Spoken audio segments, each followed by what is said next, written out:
Hey everyone, Michael Rapaski with Keller Williams Greater Metropolitan Commercial, here today to talk to you about some specific language that you'll want to be aware of when it comes to commercial real estate transactions. The first thing that we're going to start with is the property type. So there are 5 that I want you to know today: industrial, office, retail, multifamily, and flex. Industrial properties are going to be light distribution, manufacturing, warehouse, storage. Office space is going to cover office space. Retail is going to be any storefront locations. Multifamily is any apartment building with 5 or more units. And then finally, flex is a catch-all for the industry. And flex is where I've got a space that's some retail, some industrial, some retail, some office, some industrial, some office.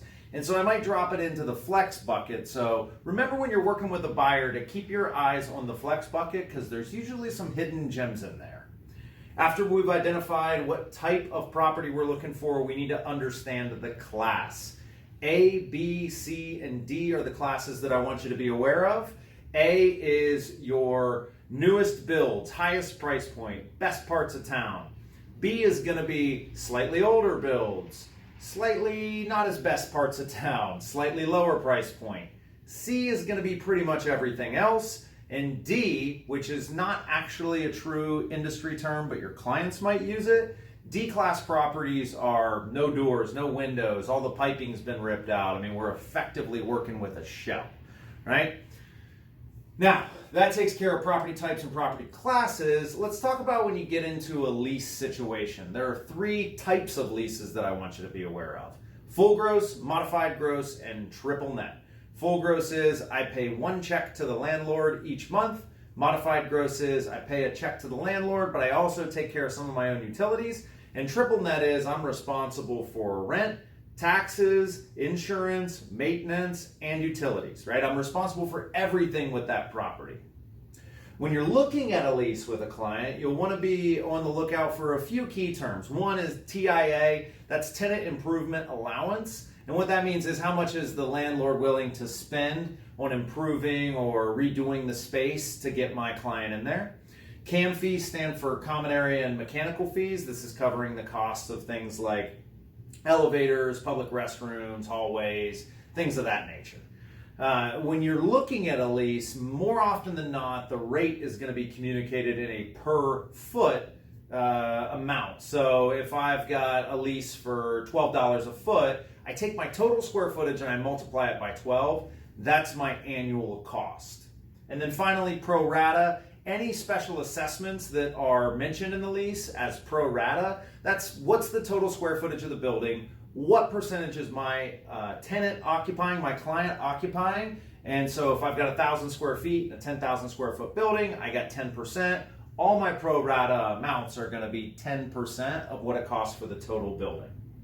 Now, when you get into a transaction, you're going to see, yet again, another set of terms, right? LOI stands for letter of intent. This is a non-binding offer on a property. If the client likes it, then you move to a P&S or a PSA, which is purchase and sale agreement. This is just another way of saying contract.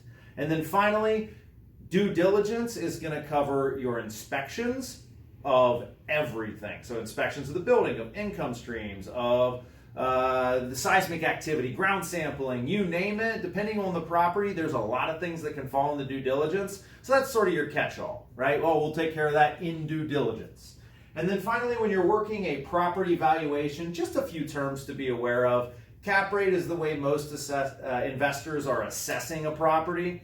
Cap rate is I take all of the income left over after I pay my expenses before I do debt service, and I divide it into the cost of the property.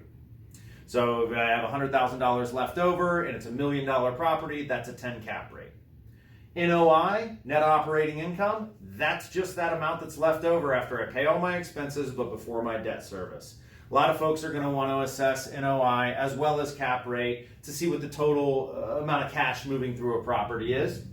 And then finally, per box and per door. These are things that you're going to encounter with most multifamily or investors, but some folks who are trying to buy office buildings or office parks, or folks who are buying strip centers. This is essentially, I take the entire price of a purchase and divide it by the number of finite specific units. So $500,000 apartment building with 10 units, it's $50,000 a box. Your clients are going to use this as a quick way to assess where the property is priced against the market, so something to be aware of. But that takes us through just some of the really basic, really common language of commercial real estate. We'll see you at the next video. Thanks.